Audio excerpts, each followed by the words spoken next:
অসমৰ মাটি কোনো কাৰণতে সন্দেহযুক্ত বিদেশীৰ দখলত থাকিব নোৱাৰে। এই সন্দেহযুক্ত লোকসকলে দিয়া ভোটটোৰ জৰিয়তে ৰাইজে নিজৰ অধিকাৰ হেৰুৱাই পেলালেহেঁতেন। দুখীয়া মানুহৰ লগত 200-300 বিঘাৰ তামোল পাণৰ বাৰী থাকে নেকি? তেওঁলোকে যাক দুখীয়া বুলি ক'ব খোজে তেওঁলোক অন্ততঃ আপোনালোক সাংবাদিক গোটেইকেইজনতকৈ ধনী। গৌৰৱ গগৈৰ বা অখিল গগৈৰ দৃষ্টিভংগী বেলেগ, কিন্তু আমাৰ স্পষ্ট কথা যে অসমৰ মাটি কোনো কাৰণতে সন্দেহযুক্ত বিদেশীৰ দখলত থাকিব নোৱাৰে।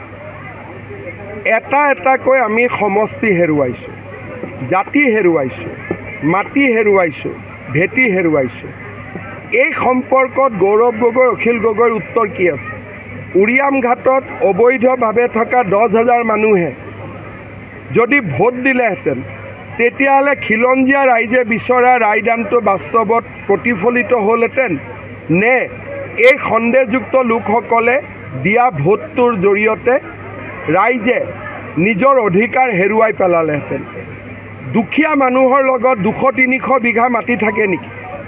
দুখীয়া মানুহৰ লগত 9-10টা ফিচাৰী থাকে নেকি? দুখীয়া মানুহৰ লগত 200-300 বিঘাৰ তামোল পাণৰ বাৰী থাকে নেকি? দুখীয়া মানুহৰ ঘৰত 3তলীয়া বিল্ডিং থাকে নেকি?